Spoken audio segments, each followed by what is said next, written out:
नमस्कार विद्यार्थी मित्रांनो, नर्सिंग नोट्समध्ये आपले स्वागत आहे। तर आजचा प्रश्न आहे प्रश्न दुसऱ्यामधला फरक स्पष्ट करा।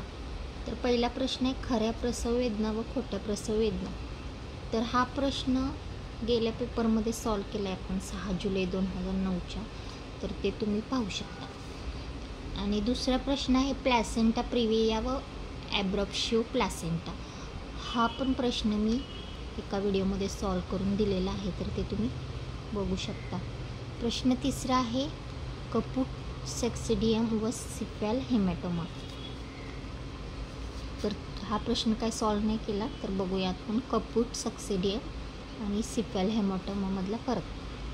तर पहिला पॉईंट आहे व्याख्या त्याची। गर्भजनन मार्गातून बाहेर येत असताना गर्भमस्तकाच्या त्वचेखालील बाजूस रक्त व सिरसद्रव एकत्रित साठते व त्यामुळे तो भाग फुगीर दिसतो, त्यास कपूट सॅक्सिडियम असे म्हणतात।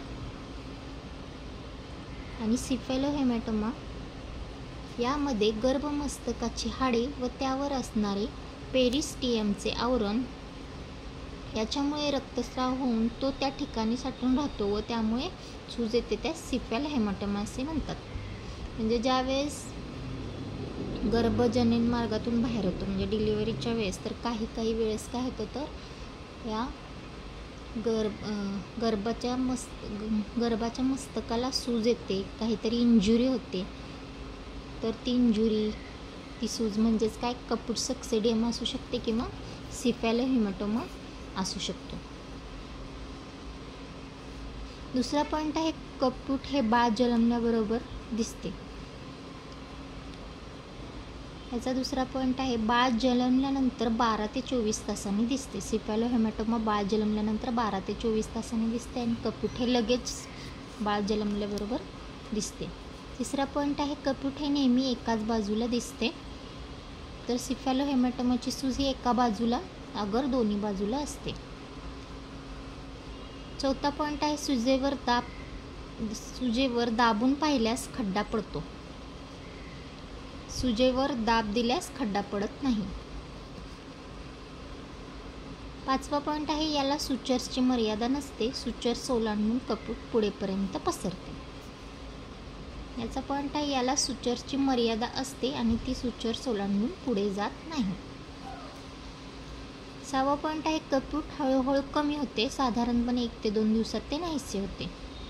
म्हणजे कपूट रिकव्हरी व्हायला वेळ लागत नाही, तर ह्याला वेळ लागतो। सिफॅलोहेमॅटोमाला कमीत कमी साधारण महिना 1.5 महिन्यांनी कमी होते, ही सूज साधारणपणे महिना 1.5 महिन्यांनी कमी होते। असे 6 पॉईंट आपण बघितले। आता चौथा प्रश्न काय आहे फरक स्पष्ट करायचा, अति गर्भोदक व कमी गर्भोदक। हा प्रश्न पण मी गेल्या व्हिडिओमध्ये घेतलेला आहे, ते तुम्ही पाहू शकता।